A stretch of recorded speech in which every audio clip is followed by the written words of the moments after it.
तुम्हाला माहिती आहे का, की एका शब्दामध्ये एकापेक्षा जास्त शब्द लपलेले असतात आणि ते कसे ओळखायचे आणि त्याचे काय प्रकार असतात? तर hello guys, welcome back to my channel. तर आपण आजच्या व्हिडिओमध्ये बघणार आहोत समास म्हणजे काय. तर समास म्हणजे काय? एक किंवा एकापेक्षा जास्त शब्द मिळून तयार झालेल्या नवीन शब्दाला आपण काय म्हणतो? समास असं म्हणतो. तर आपण आजच्या व्हिडिओमध्ये समास म्हणजे काय असतं, त्यानंतर सामासिक शब्द, विग्रह काय असतं, समासाचे प्रकार काय असतात, हे इन डिटेल बघणार आहोत विथ एक्झाम्पल. तर तुम्हाला पण बोर्डाच्या परीक्षेमध्ये समासामध्ये पूर्णच्या पूर्ण मार्क पाहावे असेल तर हा व्हिडिओ शेवटपर्यंत नक्की बघा. तर आता आपण बघूया समास म्हणजे काय. तर समास म्हणजे काय, दोन किंवा दोन पेक्षा अधिक शब्द एकत्र येऊन तयार झालेल्या संक्षिप्त शब्दाला समास असं म्हणतात. म्हणजे तुमच्याकडे ज्यावेळेस दोन किंवा दोन पेक्षा जास्त शब्द आहेत आणि त्याच्यातून एखादा नवीन शब्द तयार होतो त्याला आपण काय म्हणतो, समास असं म्हणतो. आता जसं की इथे दिलंय समास राजाचा पुत्र. सो राज आणि पुत्र हे दोन्ही वेगवेगळे शब्द आहेत. ते एकत्र येऊन एक नवीन शब्द तयार झाला, तो म्हणजे राजपुत्र, त्याला आपण समास असं म्हणतो. आता अजून एक एक्झाम्पल, तर देवघर. सो देव आणि घर हेही दोन्ही वेगवेगळे शब्द आहेत. त्या दोघांना आपण एकत्र केल्यावरती एक नवीन शब्द बनला, तो म्हणजे देवघर. अजून बघायला गेलं तर महापुरुष. सो महा आणि पुरुष हे दोन वेगवेगळे शब्द आहेत. सो दोन किंवा दोन पेक्षा अधिक शब्द ज्यावेळेस एकत्र येतात आणि त्याच्यातून एक नवीन शब्द बनतो त्याला आपण समास असं म्हणतो. अनेक शब्दांचं कॉम्बिनेशन म्हणजे काय असतं, समास असतं. तर आता सामासिक शब्द आणि विग्रह हे प्रकार असतात. आता सामासिक शब्द आणि विग्रह. सामासिक शब्द म्हणजे काय? समासामुळे तयार झालेल्या संक्षिप्त शब्दाला सामासिक शब्द असे म्हणतात. म्हणजे ज्यावेळेस तुम्ही दोन वर्ड्सचं कॉम्बिनेशन करता आणि त्या कॉम्बिनेशन मधून एक नवीन शब्द तयार होतो त्याला आपण काय म्हणतो, सामासिक शब्द असं म्हणतो. आता फॉर एक्झाम्पल राजपुत्र. राजाचा पुत्र हे दोन शब्द आहेत, त्याचं कॉम्बिनेशन करून जो शब्द बनला त्याला आपण सामासिक शब्द असं म्हणतो. आता फॉर एक्झाम्पल आपण बघायला झालं तर नवरात्र. नऊ नऊ रात्रांचा समावेश किंवा नऊ आणि रात्र ह्या दोघांचं कॉम्बिनेशन होऊन जो नवीन शब्द तयार झाला त्याला आपण सामासिक शब्द असं म्हणतो. नेक्स्ट येतं विग्रह. विग्रह म्हणजे काय? सामासिक शब्दाचा अर्थ स्पष्ट करण्यासाठी तो फोडून दाखवणे म्हणजे विग्रह. विग्रह बेसिकली म्हणजे काय, त्या शब्दाला फोडणे किंवा त्या पर्टिक्युलर शब्दाला ब्रेक करणे, दॅट इज युअर विग्रह. आता राजपुत्र हा तुमचा शब्द आहे. राजपुत्राला आपण जर ब्रेक केलं तर त्याचा अर्थ इन रिअल काय होतो, राजाचा पुत्र. तर तो झाला तुमचा विग्रह. फॉर एक्झाम्पल महापुरुष. तो महापुरुषला आपण जर ब्रेक डाउन केलं म्हणजे त्याचा विग्रह केला तर काय होईल, महान पुरुष. त्याचा सामासिक शब्द काय झाला, महापुरुष झाला. किंवा भाऊ बहीण. भाऊ आणि बहीण हा काय झाला तुमचा विग्रह आणि भाऊ बहीण काय झाला तुमचा सामासिक शब्द. सामासिक शब्दासाठी आपण त्याला ब्रेक करतो, त्या शब्दाला ब्रेक करून त्याचा एक नवीन, त्याचा ओरिजिनल अर्थ काढतो, त्याला आपण विग्रह असं म्हणतो. समासाचे प्रकार. समासाचे चार प्रमुख प्रकार असतात: कर्मधारय समास, द्विगु समास, इतरेत्व द्वंद्व समास आणि समारोह द्वंद्व समास. तर आपण आता इन डिटेल प्रत्येक समासाचा प्रकार इन डिटेल बघणार आहोत. तर पहिला येतो तो म्हणजे कर्मधारय समास. कर्मधारय समास म्हणजे काय, ज्या समासात विशेषण आणि विशेष्य किंवा उपमा यांचा संबंध असतो त्याला कर्मधारय समास म्हणतात. आता पहिल्यांदा जर तुम्हाला विशेषण आणि विशेष्य काय काय आहे हे माहित नसेल तर मी सांगते. विशेषण म्हणजेच काय, आता तुम्ही एखाद्या गोष्टीला एखादी इम्पॉर्टन्स देता. आता फॉर एक्झाम्पल लाल फुल. त्या फुलाचं विशेषण काय आहे, ते फुल कसं आहे हे आपण सांगतोय त्याला आपण विशेषण म्हणतो. म्हणजे ते फुल लाल कलरचं आहे. लाल काय झालं तुमचं, विशेषण झालं. किंवा तुम्ही म्हणता गोड आंबा. तर आंबा कसा आहे, गोड आहे. तर ते गोड काय झालं तुमचं विशेषण. म्हणजे त्या एखाद्या शब्दाबद्दल किंवा एखाद्या गोष्टीबद्दल काय विशेष आहे हे आपण सांगतो त्याला आपण विशेषण असं म्हणतो. आणि विशेष्य म्हणजेच काय, आपण ज्या गोष्टीबद्दल विशेषण सांगितलं आहे ते म्हणजे विशेष्य. म्हणजे फॉर एक्झाम्पल लाल फुल. तर आपण लाल हे कोणाबद्दल सांगतोय, फुलाबद्दल सांगतोय. तर फुल काय झालं तुमचं विशेष्य झालं. जसं परत एकदा गोड आंबा. तर आपण गोड काय आहे, गोड तर आंबा गोड आहे. तर ते काय झालं विशेष्य. विशेषण म्हणजेच काय, एखाद्या गोष्टीबद्दल काय विशेष आहे किंवा काय स्पेशल आहे त्या गोष्टीबद्दल जे सांगतो ते म्हणजे विशेषण. आणि विशेष्य म्हणजेच काय, आपण कशाबद्दल सांगतो. म्हणजे फॉर एक्झाम्पल तुम्ही सांगताय की हे लाल फूल आहे.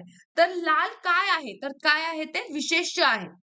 ते झालं विशेषण आणि विशेष्य. तर ज्यावेळेस कर्मधारय समासमध्ये तुम्हाला विशेषण आणि विशेष्य या दोघांचंही कॉम्बिनेशन बघायला मिळतं, तो असतो कर्मधारय समास. सो फॉर एक्झाम्पल नील कमल. सो निळे कमल. सो निळे काय झालं हे तुमचं विशेषण झालं आणि कमळ काय झालं तुमचं विशेष्य झालं. सो विशेषण आणि विशेष्य यांचं कॉम्बिनेशन म्हणजे कर्मधारय समास. सेम. महान पुरुष. आता महान हे विशेषण झालं आणि विशेष्य काय पुरुष. कसं काय? आता आपण कोणाबद्दल बोलतोय? पुरुषाबद्दल बोलतोय. सो ते झालं विशेष्य आणि आपण त्याच्याबद्दल काय स्पेशल आहे? तो पुरुष काय स्पेशल आहे? तर तो महान आहे. म्हणून ते काय झालं? विशेषण झालं. सेम महान राष्ट्र. सो महान काहीतरी स्पेशल आहे. राष्ट्राबद्दल काय स्पेशल आहे? तर ते महान आहे. हे झालं तुमचं विशेषण आणि काय स्पेशल आहे किंवा काय महान आहे? तर राष्ट्र महान आहे. हे झालं विशेष्य. सो कर्मधारय समासामध्ये काय असतं? विशेषण आणि विशेष्य यांचं कॉम्बिनेशन आलं म्हणजे तुमचा कर्मधारय समास असतो. तर पहिला शब्द दुसऱ्या शब्दाचे विशेषण सांगतो का हे चेक करायचं. सो सिंपल कर्मधारय झाल्यावरती हे बघायचं, की जो तुमचा फर्स्ट शब्द आहे, जो पहिला शब्द आहे, तो तुमच्या दुसऱ्या शब्दाबद्दल म्हणजे लास्टच्या शब्दाबद्दल काहीतरी स्पेशालिटी आहे का नाही हे सांगतोय. म्हणजे विशेषण आहे का नाही हे सांगतोय. त्यावेळेस असतो तुमचा कर्मधारय समास. नेक्स्ट येतो तो म्हणजे तुमचा द्विगु समास. आता द्विगु समास म्हणजेच काय? ज्या समासात पहिले पद संख्यावाचक असते आणि त्यातून समूहाचा बोध होतो त्याला आपण द्विगु समास म्हणतो. म्हणजे तुमचा जो फर्स्ट लेटर असतं किंवा जो फर्स्ट तुमचा शब्द असतो त्याच्यामध्ये संख्यावाचक गोष्टी असतात. संख्यावाचक गोष्टी म्हणजे नंबरिंग वाल्या गोष्टी असतात. आता जसं की पंचवाटी. सो पंच हे काय झालं तुमचं नंबरिंग झालं. सो 5 वाट्यांचा समूह. त्रिभुवन सो 3 भुवनांचा समूह आणि त्यातून काहीतरी बोध होतं. सो पंचवटी सो 5 वाट्यांचा समूह. त्रिभुवन 3 भुवनांचा समूह. सप्तसागर 7 सागरांचा समूह. सो द्विगु समास आला किंवा तुम्हाला एखादा समास ओळखायला दिला, की हे शब्द आहे आणि तुम्ही द्विगु समास ओळखा. तर कसा ओळखणार तुम्ही सिंपली तर बघायचं, की स्टार्टिंगला एखाद्या गोष्टीचा आपल्याला नंबरिंग दिलेली आहे की पंच, त्रिभुवन, सप्त किंवा काही नंबरिंगच्या गोष्टी असेल किंवा संख्यावाचक गोष्टी असेल, तर तो काय असतो तुमचा द्विगु समास असतो. आणि अजून एक ट्रिक आहे तो म्हणजे समूह असतो बेसिकली. आता जसं की काय दिलंय ते 5 वाट्यांचा समूह. पंचवटी म्हणजे 5 वाट्यांचा समूह. 3 भुवनांचा समूह, 7 सागरांचा समूह. सो एखादा समूह असतो तो म्हणजे द्विगु समास होतो. तर द्विगु समास ओळखण्याच्या 2 ट्रिक्स आहेत. एक म्हणजे स्टार्टिंगला संख्यावाचक असतं आणि त्यानंतर त्याच्यामध्ये काय असतं समूह असतो. कोणत्यातरी म्हणजे जी काही संख्या आहे त्या संख्याचा समूह असतो तो म्हणजे असतो तुमचा द्विगु समास. आता नेक्स्ट आपण बघणार आहोत द्वंद्व समास.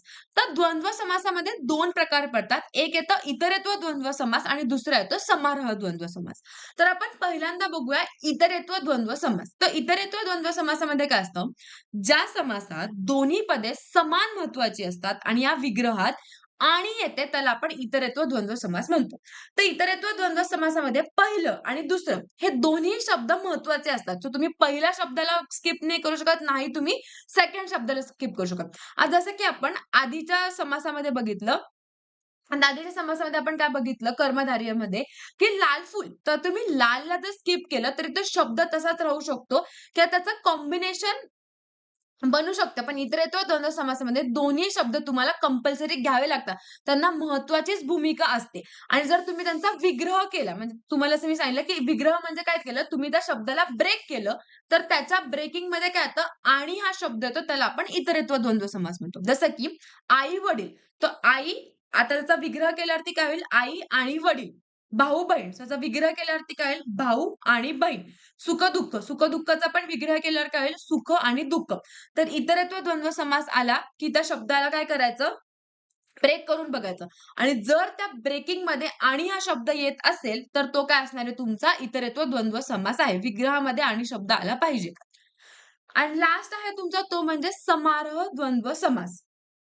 ज्या समासात 2 किंवा अधिक पदांचा एकत्र समूह असा अर्थ होतो, त्याला समारोह द्वंद्व समास म्हणतात. ओके. तर ह्याच्यामध्ये काय होतं 2 किंवा त्याच्यापेक्षा जास्ती एकत्र समूहाचा अर्थ होतो. आता चहा-पाणी, चहा आणि पाणी यांचा समारोह. म्हणजे समारोह म्हणजे काय बेसिकली कॉम्बिनेशन झाले त्या शब्दात. चहा आणि पाणी यांचं काय झालं कॉम्बिनेशन झालं. दूध आणि भात यांचं पण काय झालं इथे कॉम्बिनेशन झालंय. भाजी आणि भाकरी यांचं पण. सो समारोह द्वंद्व म्हणजेच काय 2 किंवा त्याच्यापेक्षा अधिक शब्दांचं काय होतं कॉम्बिनेशन होतं. त्यांचा समारोह होतोय. त्याला आपण समारोह द्वंद्व समास असं म्हणतो. तर आता आपण काही प्रश्न सोडवूयात. तर हा तुमच्या मागच्या वर्षीचा किंवा त्याच्या मागच्या वर्षीच्या पेपरमध्ये आलेला प्रश्न असतो. तर समासाचा प्रश्न हा 2 मार्काला येतो आणि खूप ईझी असतो. तुम्ही जर व्यवस्थित समास केले तर तुम्हाला 2च्या 2 पूर्ण मार्क मिळणार आहेत. तर पहिला आहे आई-वडील. तर आई-वडीलचं काय करू आपण विग्रह करू. तर विग्रह केल्यावरती काय होईल आई आणि वडील. सो आई आणि वडील. सो आणि शब्द आला म्हणजे तो कोणता समास आहे? इतरेत्व द्वंद्व समास आहे. नेक्स्ट आहे पंचवटी. सो पंचवटी म्हणजेच काय 5 वाट्यांचा समूह. तर संख्यावाचक आले. संख्यावाचक आलं म्हणजे तो तुमचा कोणता समास झाला? द्विगु समास झाला. महाराष्ट्र, महान राष्ट्र. सो विशेषण आहे आणि ते काय सांगते विशेषाबद्दल की एखाद्या गोष्टीबद्दल विशेषण सांगते. म्हणजे काय झालं तो तुमचा झाला कर्मधारय समास आणि लास्ट आहे चहा आणि पाणी. सो चहा आणि पाणी याचा काय झाला तो समारोह झाला. त्यांचं काय झालंय कॉम्बिनेशन झालंय. म्हणजे काय झालं तो तुमचा समारोह द्वंद्व समास झाला. तर आपण एक झटपट उजळणी करू. पहिल्यांदा आपण बघितला कर्मधारय समास. कर्मधारय समास म्हणजे काय? विशेषण आणि विशेष्य असतं, तो असतो तुमचा कर्मधारय समास. द्विगु समास, द्विगु समास आला. जर तुम्हाला तिथे काही संख्या दिसल्या, नंबरिंग दिसलं, तर डायरेक्ट तो द्विगु समास असतो. इतरेत्व द्वंद्व. त्याचा विग्रह केल्यावरती आणि येत असेल, तर तो असतो इतरेत्व द्वंद्व आणि समारोह द्वंद्व म्हणजेच काय? एकत्रित गोष्टींचा समूह. सो 2 किंवा त्याच्यापेक्षा जास्ती गोष्टींचा समूह असतो, तो असतो तुमचा समारोह द्वंद्व समास. तर आता एकदम समास हा तुमच्यासाठी एकदम ईझी झालेला आहे. काय करायचं समासाचा क्वेशन आला, की पहिल्यांदा त्या शब्दाचा विग्रह करायचा. विग्रह करून मी तुम्हाला जे की पॉइंट सांगितले ते लक्षात घ्यायचे आणि तो कोणता समास आहे त्याच्या प्रॉपर जोड्या लावायच्या. जोड्या लावायच्या म्हणजे खाली प्रॉपर त्याच्या समोर लिहायचं, की कशाचं काय आहे. तर खूप सिंपल आहे. समास म्हणजे काय? जर तुम्ही व्यवस्थित समास म्हणजे काय केलं, तर तुमच्या बोर्डाच्या परीक्षेमध्ये 2 पैकी 2 मार्क तुम्हाला मिळणार आहेत.